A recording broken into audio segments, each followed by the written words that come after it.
Welcome back. स्वागत है आप सभी का हमारे YouTube channel maths expert point में। साथियों, अभी हम लोग बात करने जा रहे हैं 3 ऐसे इम्पोर्टेंट टॉपिक पर जो आपके सीटेट के एग्ज़ाम में 8 से 10 नंबर बढ़ा सकता है और यहाँ से मिनिमम 8 से 10 नंबर पूछा जाता है हर शिफ्ट में। इस बार भी देखा गया है 2022-23 का जो ऑनलाइन मोड हो रहा है कि हर शिफ्ट में 8 से 10 प्रश्न रहता है। हमने कुछ इंपॉर्टेंट प्रश्नों को यहाँ पर शामिल किया है। हालांकि इससे पहले हमने एनसीएफ, एनईपी और निपुण भारत का वीडियो बना दिया है जिसमें महत्वपूर्ण क्वेश्चंस को लाया था। अभी मिक्स करके इसलिए लाए हैं ताकि आप अपना असेसमेंट कर सकें। तो एनसीएफ 2005, एनईपी 2020 और निपुण भारत मिशन 2021 पर महत्वपूर्ण ऑब्जेक्टिव प्रश्न जो सीटेट और अदर टीचिंग एग्जाम के लिए इम्पोर्टेंट है उस पर हम बात करेंगे। पहला प्रश्न है आज का हमारा। एनसीएफ से पहला प्रश्न हमने लिया है कि एनसीएफ 2005 के अनुसार अच्छी विज्ञान शिक्षा जीवन के प्रति सत्य होती है, इसका क्या अर्थ है? ये आपको एनसीएफ 2005 के अकॉर्डिंग बताना है।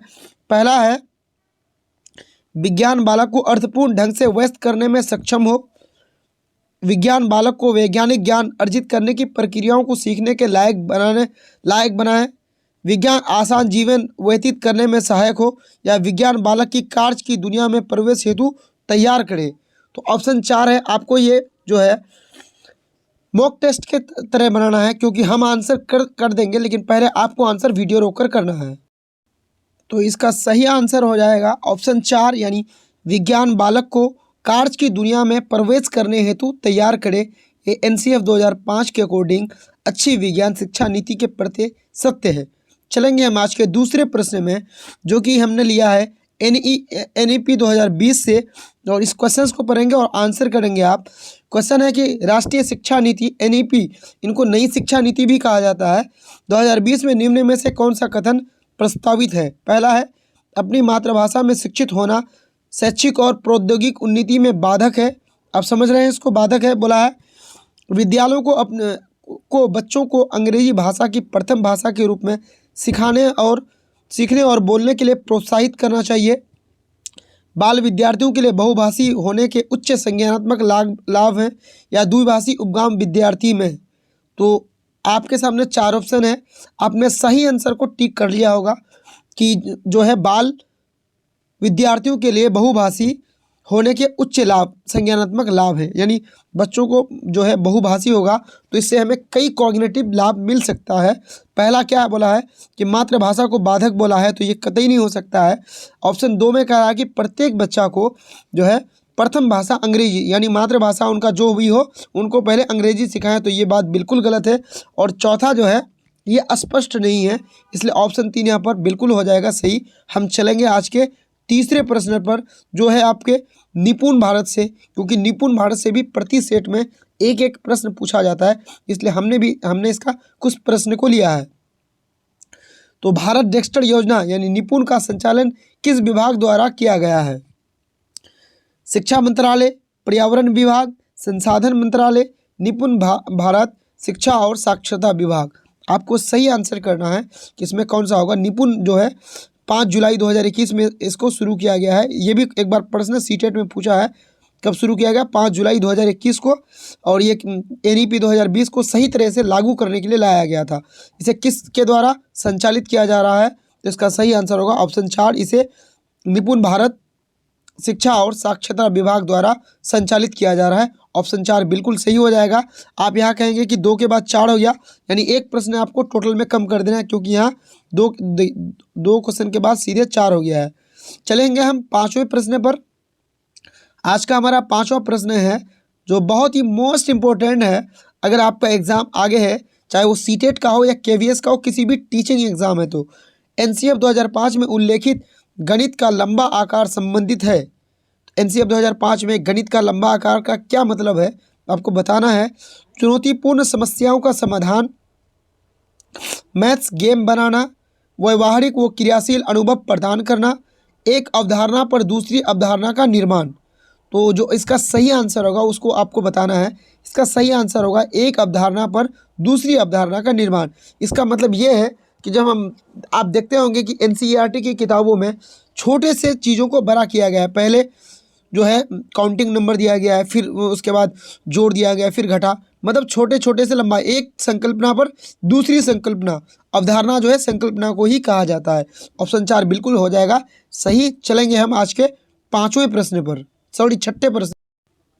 छठा प्रश्न है आज का हमारा कि दिव्यांग छात्रों की शिक्षा के संदर्भ में निम्नलिखित में से किस प्रावधान को राष्ट्रीय शिक्षा नीति एनईपी 2020 द्वारा बढ़ावा नहीं दिया गया है। यानी दिव्यांग बच्चों के लिए किस चीज़ को एनईपी 2020 में बढ़ावा नहीं दिया गया है। नंबर 1 में है उपयुक्त इमारती ढांचा, प्रत्येक विद्यार्थी के लिए एक शिक्षा और निजी शिक्षक, अनिवार्य विशेष शिक्षा और उपयुक्त तकनीकी सुविधाएं। आपको सही आंसर करना है कि एनईपी 2020 दिव्यांग छात्रों के लिए इनमें से किसको बढ़ावा नहीं दिया है। सही आंसर इसका हो जाएगा अनिवार्य एवं विशेष शिक्षा। ये जो है दिव्यांग छात्रों के लिए एनईपी 2020 इस पर कोई बल नहीं दिया है, बल्कि समावेशी शिक्षा पर बल दिया है। आपको ये पॉइंट याद रखना है। और आप दोस्तों चैनल में नए हैं तो लाइक और सब्सक्राइब करें, दोस्तों के साथ शेयर जरूर करें, क्योंकि हम आपको 120 प्लस की तैयारी करने के लिए कोई कसर नहीं छोड़ रहे हैं। हमने हर तरह का प्रश्न को पढ़ाने की कोशिश की है। एनईपी का पता, ये मेरा तीसरा वीडियो है और हर वीडियो में हमने अलग अलग प्रश्नों को लिया है, तो बहुत मेहनत के साथ वीडियो बना रहे हैं। आप हमारे चैनल को सपोर्ट करें, लाइक करें, शेयर करें और दोस्तों के साथ शेयर जरूर करें। और दोस्तों सब्सक्राइब नए हैं तो जरूर कर लें। आगे है डेक्स्टर योजना। देखिए डेक्स्टर योजना निपुण भारत को ही उसको शाब्दिक अर्थ होता है डेक्स्टर योजना। तो इसमें पूछा गया है कि डेक्स्टर योजना निपुण के स्तर कौन कौन से हैं, यानी निपुण कितने स्तर पर कार्य करता है, इनके कौन सा स्तर है। राष्ट्रीय, राज्य, जिला, गांव, राष्ट्रीय, राज्य, जिला, ब्लॉक, स्कूल, राष्ट्रीय, राज्य, जिला, ब्लॉक, गांव और अंतर्राष्ट्रीय, राष्ट्रीय, राज्य, जिला, ब्लॉक, स्कूल। तो इसका सही आंसर आपको बताना है। देखिए राष्ट्रीय, राज्य, जिला निपुण किस पे काम करता है, स्कूल में काम करता है। तो आपको देखेंगे स्कूल जो है ऑप्शन 2 और ऑप्शन 4 में है, बाकी किसी में नहीं है। तो आपको बाकी वाले ऑप्शन को हटा लेना है। और निपुण इंटरनेशनल नहीं है तो यहाँ अंतर्राष्ट्रीय है, तो इसको भी हटा लेना है। एलिमिनेट करके भी आप आंसर कर सकते हैं। सही आंसर हो जाएगा ऑप्शन 2 कि राष्ट्रीय स्तर पर, फिर राज्य, फिर जिला, फिर ब्लॉक और लास्ट में आके स्कूल लेवल पर यह काम करता है। चलेंगे हम आज के 8वें प्रश्न पर। दोस्तों चैनल में नए हैं तो सब्सक्राइब करें, दोस्तों के साथ शेयर करें। 8वां प्रश्न है राष्ट्रीय पाठ्यचर्या रूपरेखा को किस वर्ष प्रस्तावित किया गया था। जो एनसीएफ है उसको किस वर्ष प्रस्तावित किया गया था आपको बताना है। ऑप्शन 1 में है 2001, ऑप्शन 2 में है 2005, ऑप्शन 3 में है 2004 और ऑप्शन 4 में है 2008। आपको सही आंसर बताना है। चलिए दोस्तों इसका सही आंसर जो हो जाएगा, आपने भी इसका सही आंसर लगा लिया होगा 2005, यानी 2005 में इसको प्रस्तावित किया गया था और उसी वर्ष इसको पास किया गया था। कुछ इम्पोर्टेंट फैक्ट है एनसीएफ के बारे में, हमने इसे लिया है। आप इसे बाद में स्क्रीनशॉट करके भी पढ़ सकते हैं और एक बार हम आपको सरसरी निगाह से पढ़ा देते हैं। भारत में राष्ट्रीय शैक्षिक अनुसंधान प्रशिक्षण ये किनके द्वारा लाया गया था, तो एनसीईआरटी के द्वारा लाया गया था। 2000, 1988, 1975 में 3 राष्ट्रीय पाठ्यक्रम की रूपरेखा प्रकाशित की। नवीनतम एनसीएफ 2005 में प्रकाशित हुआ था। सबसे नवीनतम जो है वो कौन है, 2005 दस्तावेज जो भारतीय विद्यालय में शैक्षिक कार्यक्रम के अंदर पाठ्यपुस्तक, पाठ्यक्रम साथ ही शिक्षण प्रथाओं को बनाने के लिए एक रूपरेखा प्रदान करता है। एनसीएफ 2005, ये पॉइंट आपको याद रखना है, ये कीवर्ड है। एनसीएफ 2005 22 भाषाओं में अनुवाद किया गया है और 17 राज्यों के पाठ्यक्रम को प्रभावित किया है। तो एनसीएफ का जो है 22 भाषाओं में अनुवाद अब तक किया गया है और 17 राज्यों के जो पाठ्यक्रम होता है स्कूल का पाठ्यक्रम, उसको एनसीएफ 2005 प्रभावित कर चुका है। हो सकता है कि आपके सेट में ये सवाल पूछ लिया जाए। और आगे है कि इसका मुख्य उद्देश्य बाल केंद्रित अधिगम प्रक्रिया के साथ अधिगम का निर्माण करना, बिना बोझ के सीखना, बहुभाषी शिक्षा को बढ़ावा देना और रटने की शिक्षा को बदलना था। किनका उद्देश्य, एनसीएफ 2005 का उद्देश्य। और आगे है यह सुनिश्चित करता है कि छात्र बिना सोचे समझे केवल यांत्रिक रूप से ना सीखें। एनसीएफ के माध्यम से कई परीक्षा और मूल्यांकन सुधार भी पेश किए गए हैं। यानी बच्चे को थिंकिंग करने के लिए बताया गया है, सोचने के लिए बताया गया है, रटने वाली चीज़ों को ख़त्म करने की कोशिश एनसीएफ के द्वारा किया गया है। आपको एक एक पॉइंट याद रखना है, कोई बड़ा चीज़ नहीं है, आप एक बार पढ़ लेंगे उसको आप अच्छे से कर सकते हैं। और आपको अगर इसका पीडीएफ चाहिए तो हमारे टेलीग्राम में जुड़े, वहाँ पीडीएफ आपको अवेलेबल करा दिया जाएगा। चलिए दोस्तों, हम क्वेश्चंस करेंगे। नई शिक्षा नीति का प्रश्न है, 9वां प्रश्न है हमारा। नई शिक्षा नीति एनईपी 2020 के अनुसार प्राथमिक कक्षा 1 to 5 के लिए निम्न में क्या स्तर होगा। जो प्राइमरी लेवल है एनईपी 2020 में, उसमें जो है यहाँ देखिए आपको कूट में मिलेगा।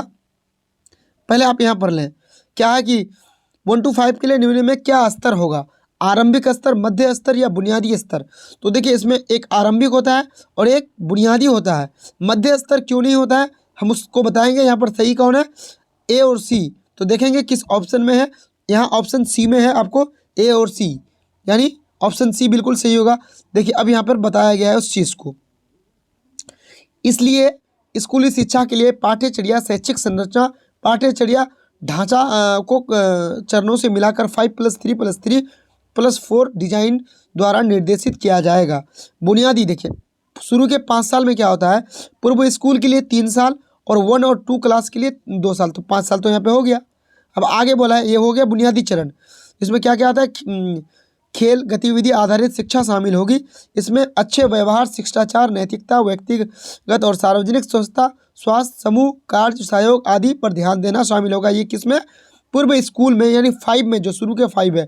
अब बात के 3 में क्या होता है, आरंभिक स्तर इसको बुलाता है। बात का 3 को, 3 to 5 आरंभिक स्तर धीरे धीरे खेल आधारित शिक्षा से औपचारिक लेकिन वादात्मक कक्षा शिक्षण में परिवर्तित किया जाएगा, जिसमें कुछ हालांकि पाठ्य पुस्तकें शामिल होंगी ताकि पढ़ने सहित सभी विषय जैसे खेलना, बोलना, शारीरिक शिक्षा, कला, विज्ञान और गणित एक मूर्त आधार तैयार किया जा सके। ये हो गया आरंभिक 5+3। अब अगला जो 3 है वो किसका है, 6 to 8 क्लास है। 6 क्लास, 7 क्लास, 8 क्लास, इसको मध्य स्तर बोला जाता है, इसको प्राइमरी नहीं बोला जाता है। इसलिए देखिए ये क्वेश्चन किसका पूछा था, प्राथमिक कक्षाओं का पूछा था। तो प्राथमिक में आरंभिक और बुनियादी हो जाएगा। चलेंगे हम नेक्स्ट प्रश्न में। चलिए दोस्तों, ये निपुण का प्रश्न है कि भारत में निपुण योजना, निपुण भारत का लक्ष्य क्या है। बिल्कुल आपको बहुत इंपॉर्टेंट प्रश्न है। निपुण का लक्ष्य पूछा जाने की 100% संभावना है और ये कई शिफ्ट में आपको देखा जा सकता है। ग्रेड 4 के अंत तक बुनियादी साक्षरता, ग्रेड 3 के अंत तक बुनियादी साक्षरता संख्या गणना का लक्ष्य, या ग्रेड 5 के अंत तक बुनियादी साक्षरता का अधिकार। तो इसका सही आंसर हो जाएगा ग्रेड 3 के अंत तक बुनियादी साक्षरता का साक्षरता। तो बिल्कुल सही है, ऑप्शन 2 हो जाएगा यहाँ पर, बिल्कुल सही। हम चलेंगे आज के 11वें प्रश्न पर, जो है आपका एनसीएफ से। यहाँ पूछा गया है आपसे कि राष्ट्रीय पाठ्यचर्या रूपरेखा एनसीएफ 2005 द्वारा, खाली जगह है, द्वारा 1975, 1988, 2000 और 2005 में प्रकाशित एक रूपरेखा है, रूपरेखा में से एक है। ये किसके द्वारा लाया गया था, मानव और संसाधन विकास मंत्रालय MHRD, इसका फुल फॉर्म भी आपको याद रखना है, राष्ट्रीय शैक्षणिक अनुसंधान और प्रशिक्षण परिषद NCERT, UGC यानी विश्वविद्यालय अनुदान आयोग, या शिक्षा पर राष्ट्रीय नीति NPE। तो ये किसके द्वारा लाया गया था, आसान सा है, NCERT के द्वारा लाया गया था। चलेंगे हम आज के 12वें प्रश्न पर, जो कि है कि राष्ट्रीय शिक्षा नीति 2020 के अनुसार अधिगम जो है होना चाहिए, कैसा होना चाहिए अधिगम, किसके अनुसार, NEP 2020 के अनुसार। उसे वस्तु अभिमुखी, पाठ्य पुस्तक केंद्रित, प्रयोगात्मक या व्यवहारात्मक, या ऑप्शन में वो 1 2 3 नहीं है, आपको समझ लेना है। देखिए NEP 2020 प्रयोग करने वाली शिक्षा पर जोर देता है कि बच्चे प्रयोग करके ज्ञान का निर्माण खुद करना सीखे। तो इसमें ऑप्शन सी बिल्कुल, यहाँ पर इसको आप सी समझिए, सी हो जाएगा बिल्कुल सही। चलेंगे हम 13वें प्रश्न पर। चलिए दोस्तों, आज का हमारा 13वां प्रश्न है, व्यवहारिक कार्य को पाठ्यचर्या में सम्मिलित करने का मुख्य उद्देश्य क्या है। सिद्धांत पर अधिक जोर कम करना, छात्रों में विभिन्न कौशल विकसित करना, छात्रों को परीक्षा में बेहतर स्कोर करने में मदद करना, या छात्रों को साल भर व्यस्त रखना। देखिए आपको क्वेश्चंस को समझना है, उसके कीवर्ड्स को समझना है। व्यवहारिक मतलब व्यवहार में, डेली लाइफ में, बच्चे दैनिक जीवन से संबंधित हो, व्यवहारिक हो, तो क्या इसका आंसर हो जाएगा, सिद्धांत पर अधिक जोर कम कर रहे हैं, यानी सिद्धांत पर जो बच्चे रटाने पर हम जोर देते थे, उस रटाने को कम करने के लिए व्यवहारिक शिक्षा को लाया गया है। तो यहाँ पर एक हो जाएगा, बिल्कुल सही। अगर आप यहाँ कहेंगे सर यहाँ व्यवहारात्मक क्यों नहीं होगा, तो देखिए व्यवहार से अच्छा प्रयोग वाली है, यहाँ एनईपी की बात की गई है इसलिए यहाँ पर प्रयोग होगा, और यहाँ पाठ्यचर्या की बात की गई है इसलिए यहाँ पर होगा व्यवहार में सिद्धांत पर जोर कम करने के लिए। 14वां प्रश्न है, इंपॉर्टेंट प्रश्न है, आपको किसी भी सिर्फ में ये देखा जा सकता है कि नई शिक्षा नीति 2020 को किस यहाँ दल होगा, किस दल के अंतर्गत जारी किया गया, NHEB, NCERT, SCERT या होम मिनिस्ट्री यानी होम ये HM। तो इसका सही आंसर हो जाएगा NHEB। NHEB के दल के द्वारा जो है नई शिक्षा नीति 2020 को लाया गया था। इसका जो NHEB का फुल फॉर्म होता है वो होता है नेशनल हायर एजुकेशन बिल। इस बिल के द्वारा NEP 2020 को लाया गया था। आप इसका स्क्रीनशॉट ले लीजिए क्योंकि ये मोस्ट इम्पोर्टेंट है एग्जाम की दृष्टिकोण से। अब यहाँ हम आगे बात करेंगे, क्वेश्चन इसके बाद एक है बचा है कि आप इसका स्क्रीनशॉट लेके बाद में भी इसको पढ़ सकते हैं। राष्ट्रीय शिक्षा नीति 2020 के प्रमुख बिंदु के संदर्भ में कंपनी शिक्षा के लिए ग्राफिक्स और पाठ्यक्रम की रूपरेखा 5+3+3+4 डिजाइन से तैयार की जाएगी, जिसके तहत कार्यक्रम देखिए इसमें भी है। पहला है फाउंडेशनल स्टेज, जिसमें प्री स्कूल के 3 साल, प्राथमिक के 2 साल, प्री स्कूल में 3 साल रहेगा, उसके बाद बच्चा जाएगा 1 और 2 क्लास में। उसके बाद 3 to 8 मतलब 3 से 8 साल के बच्चे सहित इसमें कितने साल के बच्चे होंगे, जो फाउंडेशनल स्टेज है 5 साल, 5 में ये शुरू का 5 में 3 से 8 साल के बच्चे। अब उसके बाद आएगा प्रीपेटरी स्टेज, प्रारंभिक चरण यानी 3 साल, कक्षा 3 से ये 3 साल का होगा, कक्षा 3 से 5 तक 8 तब तक बच्चे देखिए यहाँ 8 साल का है तो यहाँ 8 से 11 साल हो जाएगा। उसके बाद मिडिल स्कूल स्टेज यानी इसमें 3 साल होगा, 6 क्लास, 7 और 8 क्लास, तो यहाँ 11 से 14 साल के बच्चे। और नामांकन चरण यानी द्वितीयक चरण जिसको हम बोलेंगे ये 4 साल का होगा, जिसमें 9, 10, 11 और 12 रहेगा। ये NEP 2020 के अनुसार आप इसका एक बार स्क्रीनशॉट ले लीजिए, ये आपको बहुत काम आने वाला है। चलेंगे हम आज के लास्ट प्रश्न में, ये संभवतः लास्ट प्रश्न है। क्वेश्चन को अब हम पढ़ेंगे कि राष्ट्रीय पाठ्यचर्या रूपरेखा 2005 बल देता है कि स्कूल गणित गतिविधि आधारित ऐसा हो, क्योंकि NCF 2005 किस पर बल देता है कि स्कूल की जो गणित की गतिविधि वो कैसा हो। यह विद्यार्थियों को आजीविका कमाने और कौशल का विकास करने में सहायता करता है, बिल्कुल नहीं।